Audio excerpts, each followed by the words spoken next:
Qui veut aller en général? Moi j'ai envie d'aller en général. Non, pas toi, non. Toi t'iras en pro. Il y a tous mes potes. Je veux rien savoir. Mais j'ai pas envie. Tu veux une claque? J'aime pas ta tête. Le bac Provence. Ouvre la porte, fiston. Oui, attends 2 secondes. Et puis la violette. J'ai pas tout ton temps. Arrête. Ah, le bac Provence. Aujourd'hui je vais vous raconter un petit peu mes petites anecdotes de comment s'est passé entre guillemets mon année bac Provence. Ouais, le bac pro, c'est pour les merdes. Je préférais être resté MG que bac pro. Ah, abusez pas quand même, enfin je sais pas, c'est pas cool gros. Bon, j'ai pas le choix, je dois aller en pro. Alors je savais pas trop sur quoi m'orienter en tant que bac pro. On me disait il y a le bac pro commerce, il y a le bac pro vente. Enfin bref, il y avait plein de bac pro. Donc j'ai fait plusieurs visites de lycée et tout. Donc ils me disaient que ouais le bac pro commerce c'est pas pareil que le bac pro vente. Moi j'étais là, mais ça a l'air pareil. Non non c'est pas pareil gros, arrête. Je fais plusieurs visites et là je tombe sur un lycée, une sorte de manoir, pas plus de 200 élèves et c'est un bac pro vente. On m'explique qu'il y aura des activités un petit peu théâtrales. Moi j'étais là, quoi théâtre? Mais j'adore ça, moi c'est trop cool. On me l'a vraiment vendu en mode ouais t'auras des sketchs et tout, tu vas vraiment kiffer tu vois. Donc j'étais grave content et puis je me suis dit bah c'est bon en vrai. Je pense que j'ai trouvé le lycée, on va aller dans ce bahut là. Donc je me retrouve au lycée Saint-Georges.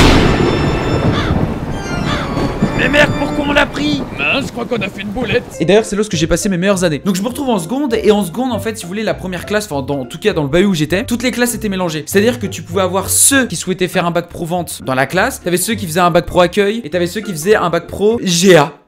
La gestion administration. C'était une sorte de année test. En mode, bah écoute, on va voir à la fin de ton année de seconde. Si jamais t'es plus ou moins fait pour la vente, on va t'orienter plus pour la vente. Si jamais t'as des meilleures notes dans les domaines de l'accueil, bah tu vas être plus fait pour l'accueil pour la première et la terminale. Du coup, moi je suis parti là-dedans. Mais moi dans ma tête, c'était ouais, je veux rester dans la vente. Bref, je fais une petite année de seconde. Donc il se passe à côté des petits sketchs téléphoniques pour voir si jamais t'es à l'aise. Oui, allô monsieur, allô madame. Oui, allô, oui, c'est Louison. Je suis ici pour acheter une cafetière. C'est bien vous? Donc en gros, c'était des petits sketchs histoire de te mettre en situation si jamais t'étais vraiment dans une situation vendeur et tout. Enfin, oh là là, charmant. Mais il me semble que c'était des trucs comme ça, ok? Vers la fin de l'année, ou je sais plus trop, il y avait des cours d'accueil. Voilà, vu que tout était mélangé. Donc il y a une mini pause. Il y avait 2 heures consécutives et entre ces 2 heures, elle nous laissait de faire une pause, tu vois, la prof. Donc je décide de faire cette pause. Je décide d'aller au shot parce que j'avais une envie de pisser. Je me pointe et tout, tranquille. Je vais pour sortir. C'est bizarre, la porte elle était bloquée, tu vois. Et je vois de l'autre côté, il y a une pote à moi. Elle était comme ça en train de bloquer la porte. Elle me disait, il galère le bougre, il est vraiment con. Mais attendez. Je vous jure que c'est vrai. Si vous voulez, chez nous, à la maison, on avait une porte de salle de bain, tu vois. Elle était un petit peu compliquée à fermer. Et du coup, souvent, je faisais des coups comme ça pour qu'elle rentre bien. Et bam, après, tu pouvais fermer la clé. Si vous voulez, les toilettes du lycée. Déjà, c'était dans le couloir. Ça, j'ai jamais su pourquoi. Mais bref, il y avait une vitre au milieu. Et moi, j'ai pas tout de suite tilté qu'il y avait la vitre. Du coup, je suis arrivé comme ça. Bon, ouvre-moi, Cassandra. Là, c'est vraiment pas cool, là. Il est bloqué, le bougre. Il est vraiment trop con, il est bloqué. Allez, ouvre. J'ai cassé la vitre. J'ai cassé la vitre qu'il y avait au milieu de la porte. Et là je vois parce que donc il y avait ma pote et puis il y avait aussi un autre pote. Il était là et tu sais je suis en mode mais frérot aidez-moi. Il se barre en courant. Mais moi je me retrouvais comme un con au milieu de toutes les carcasses de verre et j'étais là en mode mais merde. T'as une prof qui sort a dit oh là là on croyait qu'il y avait un attentat. Moi j'étais là au milieu de mes verres. Non j'ai cassé la porte sans faire exprès. Ça va bien t'as pas de bout de verre et tout. Non moi je me porte bien mais je viens de casser une porte. Là je vais me faire engueuler par le CPE. Bref en vrai non le CPE était hyper sympa. Je retourne en cours et on avait une éval et ça nous faisait rire parce que la porte était ouverte. On entendait les bruits de verre qu'il est en train de ramasser le CPE avec la balayette. Ça c'est mon année de seconde. Les profs ils s'attendaient pas à voir un mec comme moi à l'arrivée en mode un peu clampin. L'année de seconde se passe. Donc pendant cette année tu peux faire 2 stages. J'avais fait un stage dans le Leclerc et j'avais fait un stage dans un cinéma. On avait les plateaux avec la bobine là. Ok. Ah oui, sens là les petits pics ça. Regarde, laisse dessus et tu vas voir. Ah oui. Alors ça c'est la croix de Malte en fait. C'est la fin de seconde et donc là ils te disent écoute soit tu vas t'orienter dans la filière de la vente ou soit tu vas t'orienter dans la filière de l'accueil ou soit dans la filière des GA, la gestion administration. Du coup moi je me suis retrouvé en vente. Donc là t'as toutes les classes qui sont séparées, t'as les ventes, t'as les gestions administration et t'as les accueils. Donc chacun est dans leur classe séparée. Donc on fait nos stages, l'année se passe tu vois tranquille. Et c'est là où ce que vraiment il faut que tu te concentres à fond parce que là tu sais que l'année prochaine il y a le bac, mais avant le bac en première t'as le BEP. Du coup je suis en mode putain merde au moins que j'ai le BEP je serais content parce que si jamais j'arrive pas à avoir le bac au moins j'aurai le brevet d'études professionnelles. Comme ça au moins je pars pas sans rien tu vois. Donc voilà je vis ma vie tranquille donc en première. Et ce qui était cool c'est que à ce moment là il y avait le ski. Et d'ailleurs je suis trop content parce que l'une des vidéos qui fait toujours un petit peu plus de moi chaque mois. Oh là là ça veut rien dire ce que je viens de dire. Et je suis content parce que c'est tellement une part de nostalgie pour moi parce que j'ai tellement adoré le lycée. J'ai escaladé une montagne. De quoi? Oh putain. Bref, on vit notre meilleur moment au ski et puis là vient le BEP. À votre avis, est-ce que je l'ai eu?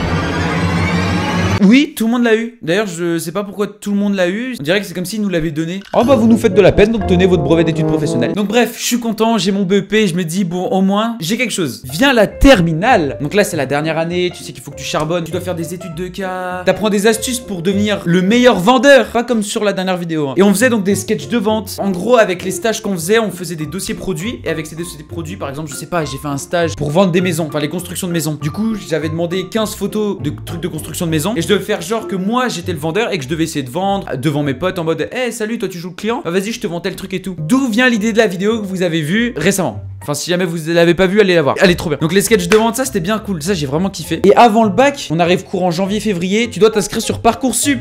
Ah, un autre fléau. Là, c'était le truc où je t'envoie, mais je sais pas ce que je vais faire plus tard. Je voyais tout le monde s'inscrivait pour faire des BTS NDRC, donc la suite, en sachant que personne n'avait encore le bac, tu vois, parce qu'on l'avait pas encore passé. Et tu devais t'inscrire quand même pour savoir ce que tu veux faire plus tard. Du coup, moi j'étais là, je t'envoie, ouais, mais moi je sais pas ce que je veux faire. Du coup, c'est un peu la période où j'étais un peu perdu en mode putain, est-ce que soit je m'oriente sur un BTS NDRC, donc la suite du bac pro vente, ou soit je fais une année de césure pour me consacrer à YouTube. Et j'ai pesé le pour et le contre. Je me suis lancé à faire une année de césure. Et d'ailleurs, bah merci papa et maman de me laisser un an. C'est le moment de vous abonner et de laisser un petit pouce bleu si vous voulez que votre youtubeur préféré continue un an de plus.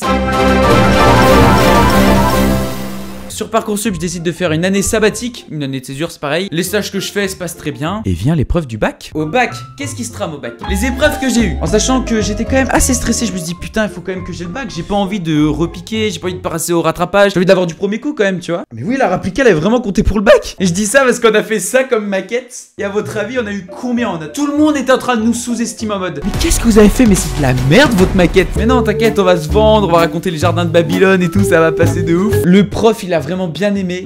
La maquette elle est dégueulasse. On s'est tapé un 14 sur 20.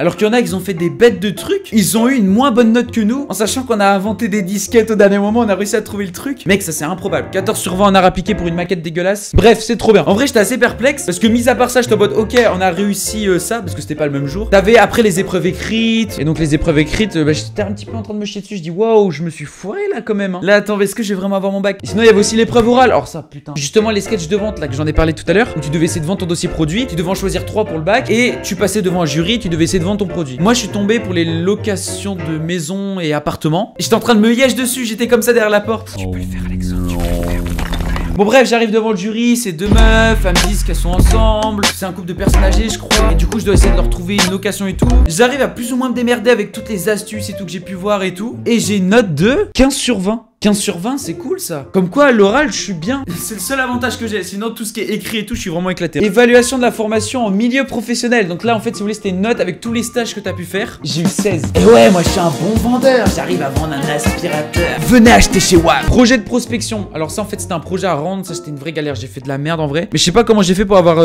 10-5. Je sais pas comment j'ai fait. Parce que vraiment, je crois que c'était nul mon truc. La PSE, prévention, santé, environnement. J'ai eu 10-5 aussi. En anglais, j'ai eu 11 et 11-5. En espagnol, j'ai eu 12. Et donc j'ai obtenu, après de l'acharnement, du bossage, après avoir cassé une vitre, que j'ai bien rigolé au ski, que j'ai fait une maquette dégueulasse et que j'ai eu 14, j'ai enfin obtenu mon bac pro vente. En vrai, je pense que j'ai vraiment fait le tour. Je vous ai expliqué un petit peu mon parcours de comment s'est passé mon année de bac pro vente. Je sais pas si jamais ça va vous aider, si jamais c'est ce que vous souhaitez faire, peut-être, je sais pas, l'année pro ou cette année ou n'importe, bref, ou si peut-être que vous avez déjà fait ça. Mais j'en garde vraiment des très bons souvenirs parce que c'était très famille en fait le lycée. Il y avait un aspect où on se connaissait à moitié tous et je sais pas, c'était trop cool. J'ai vraiment adoré, contrairement au collège où c'était vraiment de la dope, j'ai détesté. Il y a vraiment une énorme marche, tu vois. Bref, j'espère que cette petite vidéo vous a plu. Si jamais c'est le cas, n'hésitez pas à mettre un pouce bleu, à vous abonner et à activer la cloche. Et sur ce, on se retrouve très vite pour une nouvelle vidéo la prochaine fois, ce qui est complètement logique.